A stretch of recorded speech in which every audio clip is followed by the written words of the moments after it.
Hello, welcome to Postdoc Chronicles week number 83. So this is gonna be quick because I need to go back to school right away. But let's talk quickly regarding Rocket League, the game that I'm presenting for the Nintendo Switch. So this is one of the earliest games that I got for the Switch. So no, I'm not big into sports games, NBA, FIFA, and stuff like that. But if I really force myself to play something that is related to sports, usually I go for the tennis game. Usually the Virtua Tennis series is really good, and if I can't find any tennis game, then FIFA is usually fine. But now that I've learned of the game Rocket League, then every time I get an itch to play FIFA, I play Rocket League instead. So basically, this is like a soccer game, a futuristic soccer game, but instead of people, you replace people with this high tech flying cars, and basically you push the ball towards the goal, and it's really very fun. It's very exhilarating. There's like a an e-sport surrounding the game, so it's been running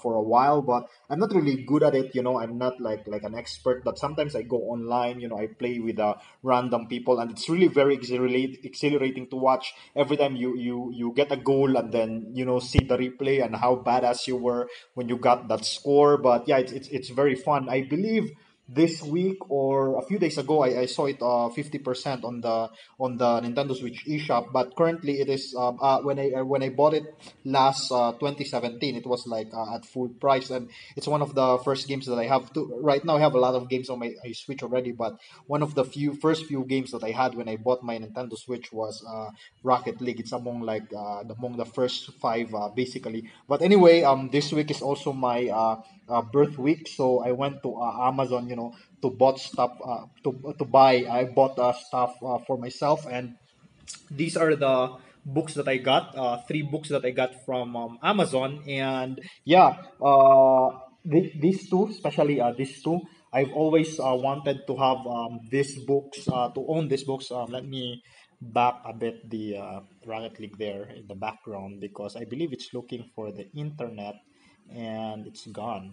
Okay, but anyway, yeah. So like I was saying, these two books, I've always wanted to own them. So this one, especially when Inward Bound, when it was like first mentioned in Griffith's book, I always wanted to own this. So this is like a historical account of particle physics, starting from when Röntgen discovered the X-rays, all the way until I believe it's until the discovery of the Z boson. So it's I really love how he wrote this intro from X to Z, the story between the X-rays all the way up to the Z boson. So it's very good. It looks like it's written for the layman, but it actually gets technical later on because like on the part regarding electrodynamics, there are like equations and stuff like that. So Abraham Pais, he does not shy away from equations and stuff. QED and the men who made it, the story of quantum electrodynamics, when they wanted to extend, Dirac's equation into the interaction of the electrons and the photons, and yeah, so different methods existed with Feynman's and then with Schwinger and Tomodaga, and then basically Dyson was the one who showed that these methods are basically equal. Again, this is not for the layman. It's written for physicists who are interested in the historical background of quantum electrodynamics. Again, it's full of like technical equations and stuff like that. And finally, the last book that I got is of course student friendly quantum field theory. So like I said, I had to shift from quantum information to particle physics, and in quantum information I never really had a need for quantum field theory. So to be honest, I never had a an official course in quantum field theory, so I had to self study a lot of QFT books, so like from Peskin and Schroeder, from Schwartz, from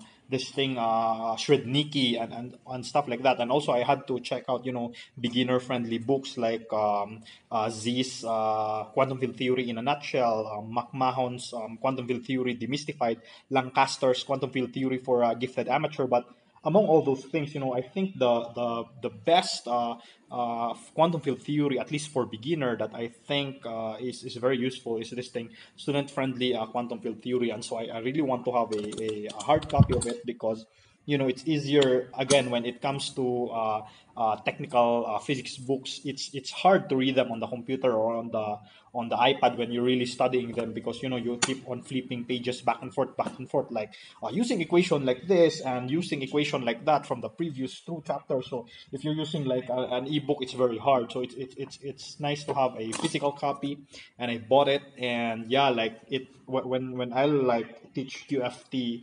to beginners in the future, like I will mostly like outline it from this book. This will definitely not be my main source, but yeah, it will be like a lot of insights I'll get from this. So it tackles only QED, because usually when you say quantum field theory, like books in quantum field theory, for example, Peskin and Schroeder, it includes weak interactions, it includes quantum chromodynamics. Here it only includes QED, and then up to until renormalization. Okay, so you don't learn like QCD from here and stuff like that, but it's a very beginner friendly introduction to QED. So far it's very nice. So I'm really like working through this book. It's really written with the beginner in mind. Okay.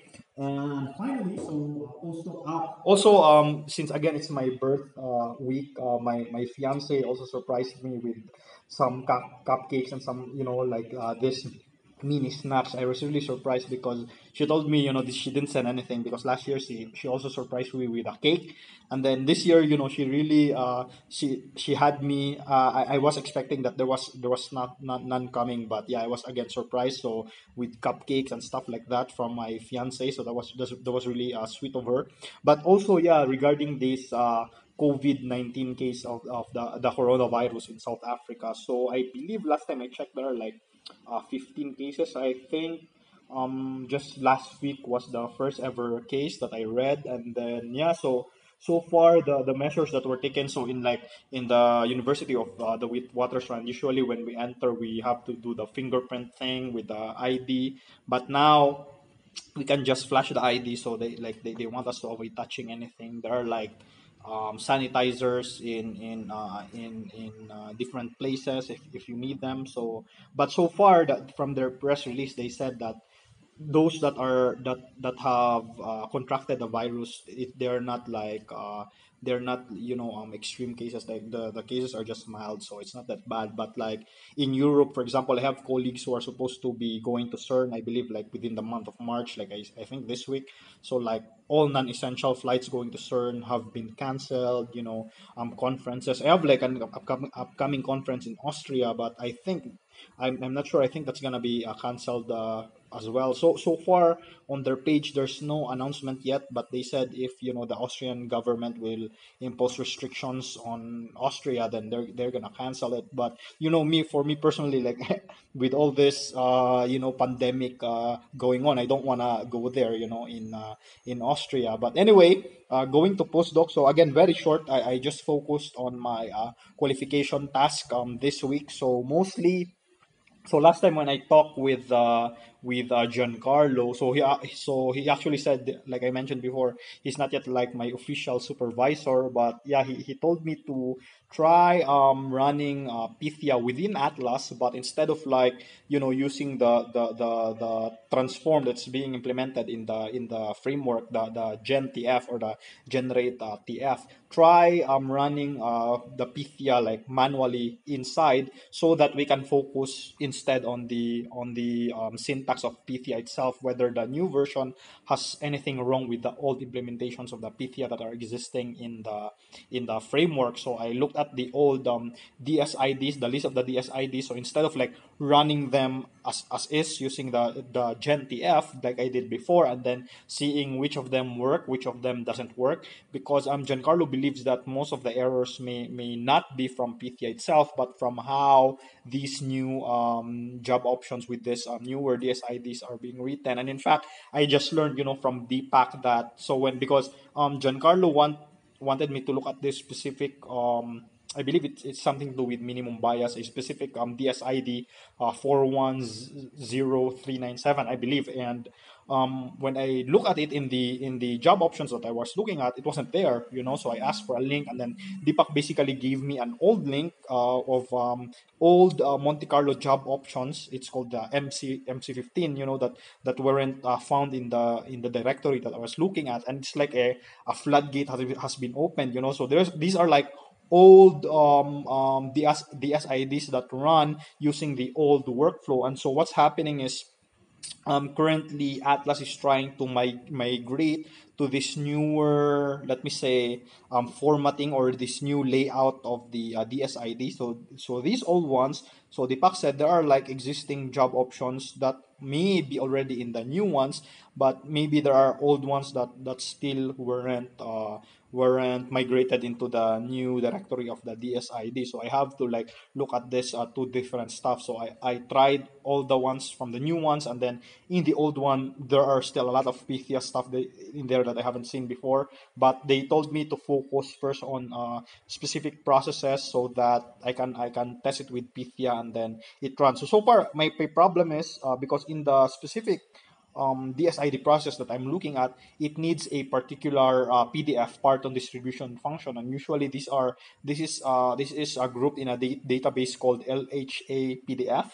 And the problem is, every time I called it within LX Plus, I can't seem to. Every time I use the command LHA PDF, it can't find. There's some sort of error that's happening, so I can't move on because all the specific DSID that I wanted to investigate uses a specific PDF, but then I can't like export the needed PDF that I have. So I'm still figuring out, what's the problem with the LHA PDF that I have. So it's really weird because one time it worked. So like I was doing it again and again. One time it worked, and then I was doing it, and then it began giving errors again. So I don't know what's happening. But anyway, this has been Postdoc Chronicles week number 83. I'll see you next time on Postdoc Chronicles week number 84. Thanks for watching, and bye bye.